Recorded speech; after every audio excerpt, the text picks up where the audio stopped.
Welcome in, everyone. Ready to jump right into things. Today, we are taking a deep dive into a single day in Kenya, October 11th, 2024, to be exact. We've got a whole stack of Kenyan news articles from that day, and we're going to see what we can dig up. Think of it like a snapshot, a glimpse into the headlines, the everyday happenings, and maybe even some surprises along the way. I love a snapshot. It's amazing how much a single day's news can reveal about a country, right? It's like a time capsule. Yeah. We're not just looking at events in isolation, but capturing the mood, the anxieties, the triumphs of that specific moment. Exactly. So let's pry open this time capsule, and we're starting right in the heart of it all, Kenyan politics. Now, I know what you might be thinking.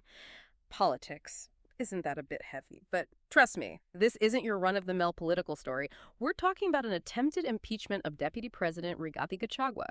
The accusations against him are serious stuff, violating the Constitution, abuse of office, you name it. But, and this is a big breaky, but Gachagua is saying, nope, not me, I'm innocent. And to be honest, the details are still pretty murky. One thing's for sure, though, this whole thing is now in the hands of the Senate. They get to decide what happens next. And here's where it gets even more interesting. A recent InfoTrack poll showed that a whopping 73% of Kenyans believe the country is going in the wrong direction. Wow, 73%. That's significant. That poll is like taking the temperature of the nation, and it seems like there's a real sense of unease, wouldn't you say? It's not just about this impeachment attempt. It speaks to a broader feeling, a sense of uncertainty, maybe even frustration about the direction things are going. And for anyone who might not be familiar with Kenyan politics, impeaching a deputy president, well, it's not exactly a walk in the park. It's a whole process, a series of steps, and it all boils down to that final hearing in the Senate. What happens with Gachagua could seriously shake things up in the government. Power struggles, political maneuvering, you name it. And get this, the same InfoTrack poll that revealed all that public discontent also pointed to someone else as a potential successor for Gachagua if he is impeached. Ready for this? The top pick was Interior Cabinet Secretary Kithure Kindiki. Kindiki. That's interesting, isn't it? He's a popular figure, especially in certain parts of Kenya, and if this impeachment goes through, his popularity could make him a major player in whatever comes next. Right. Talk about adding fuel to the fire. And to make this whole situation even juicier, rumor has it that President Ruto himself refused to reconcile with Gachagua. We're talking even after religious leaders tried to step in and mediate. Now, got to add a little disclaimer here. This last bit is coming from insider sources, so take it with a grain of salt, right? But still, it makes you think, what's really going on behind those closed doors? Okay, we've spent a good amount of time on the national stage, but let's zoom in a bit, look at some other stories that were grabbing attention in Kenya on this particular day. In Nairobi, the city was mourning the loss of a well-loved figure, a super metro conductor. It's a reminder that sometimes it's the everyday people, the ones who keep the city running, who leave the biggest mark on our hearts. Meanwhile, over on the coast in Mombasa, there's a bit of a mystery brewing. A British man was found dead and rumors are swirling. Did he give away all his property to a Kenyan? Naturally, there are suspicions. The UK embassy is involved. It's a full-blown international hoodoo. Those two stories, the conductor and the British man, they might seem completely different, but they both struck a chord with the Kenyan public, didn't they? I think it shows that even amidst all the political drama, there's a shared human experience that shines through. These stories, with their sorrow, their intrigue, they offer a window into the soul of Kenya. Absolutely.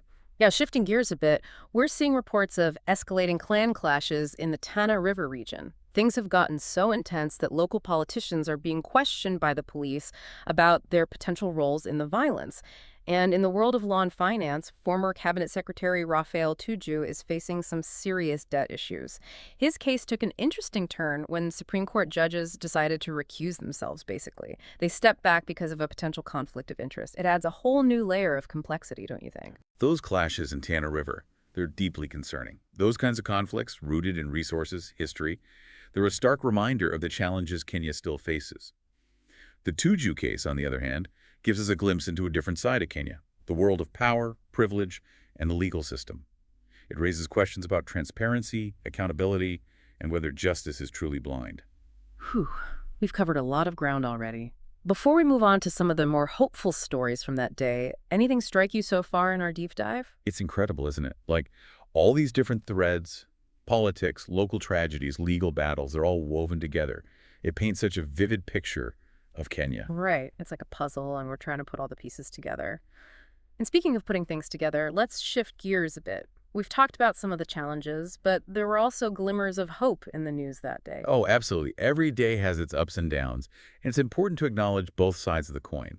For sure. So, on a more positive note, the Kenyan government actually announced some huge deals, multi-billion-dollar investments in infrastructure. We're talking modern highways, a better electricity supply, the kind of stuff that signals progress and attracts foreign investment. Yeah. But it's not all about big projects and huge sums of money. At a more local level, we found this really cool story about young Kenyans tackling a global problem, food waste. Food waste. How are they Uh, tackling that? Okay, get this.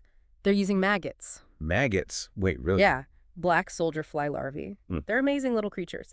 They can transform food waste into sustainable fish feed. Wow, that's incredible. Talk about turning trash into treasure. Right, and think about it, if this model works, it could be huge for other countries too. Yeah. It's a real testament to Kenyan ingenuity. Absolutely. It's inspiring to see that kind of innovation coming out of Kenya. Exactly. And in another step forward, a brand new court opened in Dagoretti that day.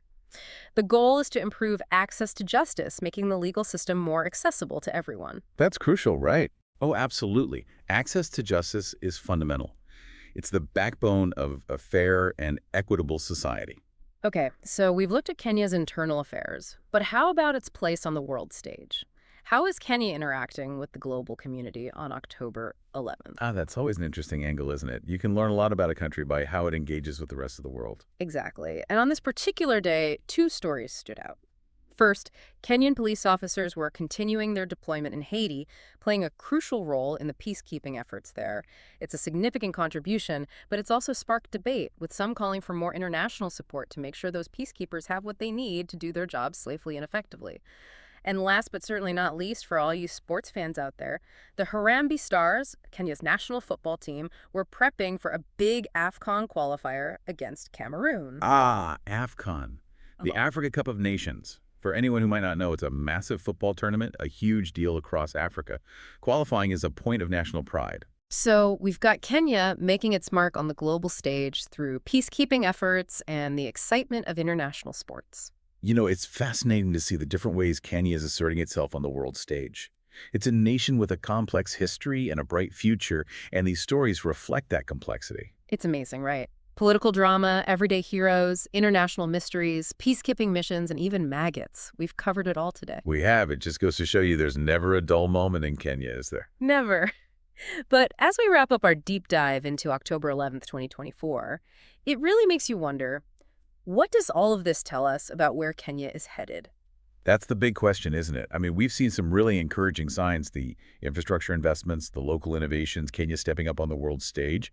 But we've also seen reminders of the challenges, right? The political tensions, the economic anxieties, those deep-rooted issues that don't disappear overnight. It's a mix of light and shadow, that's for sure. Exactly. And I think the biggest takeaway from all of this is that Kenya's future is still being written. It's a story that's being shaped every single day by its leaders, by its people, by the events that unfold. That's a powerful thought, isn't it? We're not just spectators. We're all part of shaping the story of Kenya. And on that note, we want to hear from you. What are your thoughts on everything we've discussed today? Which stories resonated with you the most? Head over to social media and share your insights using hashtag #TheDeepDiveKenya. We can't wait to hear your perspectives. Until next time, keep exploring.